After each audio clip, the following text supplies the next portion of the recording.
ഇൻസ്റ്റാഗ്രാമിൽ വൈറലായി ഓടിക്കൊണ്ടിരിക്കുന്ന ഒരു അടിപൊളി റെസിപ്പിയാണ് ഇന്ന് നമ്മൾ ചെയ്യുന്നത്. അതിനായിട്ടൊരു പാൻ വെച്ച് കൊടുക്കുക. പാൻ ഒന്ന് ചൂടായി വരുമ്പോൾ അതിലേക്ക് ഒരു അല്പം വെളിച്ചെണ്ണ ഒഴിച്ച് കൊടുക്കുക.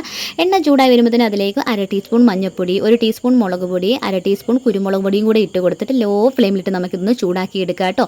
പൊടികളെല്ലാം ചൂടായി വരുമ്പോഴത്തേനും നമുക്കിതാ അതിലേക്ക് പാകത്തിന് ഉപ്പും കൂടെ ഇട്ട് കൊടുത്തിട്ട് നല്ലപോലെ ഒന്ന് ഇളക്കിയെടുക്കുക. ഉപ്പിട്ട് കൊടുത്ത് ഇളക്കിയെടുത്തതിന് ശേഷം ഇനി അതിലേക്ക് ഇഞ്ചി വെളുത്തുള്ളി പേസ്റ്റും ചതച്ച് വെച്ച ചെറിയുള്ളിയും കൂടെ ഇട്ട് കൊടുത്തിട്ട് നല്ലപോലെ ഒന്നുകൂടെ മൂപ്പിച്ചെടുക്കുക കേട്ടോ.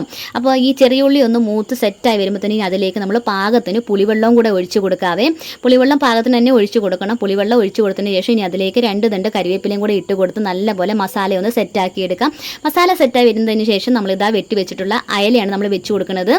അയല ഇട്ട് കൊടുത്തതിന് ശേഷം ഇതാ നമ്മൾ ചെറു തീയിലിട്ട് വേണം ഇത് അങ്ങോട്ടും ഇങ്ങോട്ടും മറിച്ചിട്ട് വേണം കേട്ടോ നമ്മുടെ ഈ മീൻ പൊരിച്ചെടുക്കാൻ കേട്ടോ. അപ്പം നല്ല ടേസ്റ്റുള്ള ഒരു അടിപൊളി ഡിഷാണ് നമ്മൾ ഇന്ന് ഉണ്ടാക്കിയിട്ടുള്ളത്.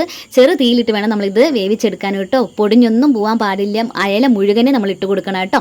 എന്നിട്ട് ഇതാ നമ്മൾ ചോറിൻ്റെ കൂടെ കഴിച്ച് കഴിഞ്ഞാൽ വേറെ ഒരു കറിയും വേണ്ട. അപ്പാര ടേസ്റ്റാണ്. ഇത് ഒരിക്കലെങ്കിലും ട്രൈ ചെയ്ത് നോക്കണം. അപ്പോൾ അത്രയുള്ള tata bye bye. Okay, see U.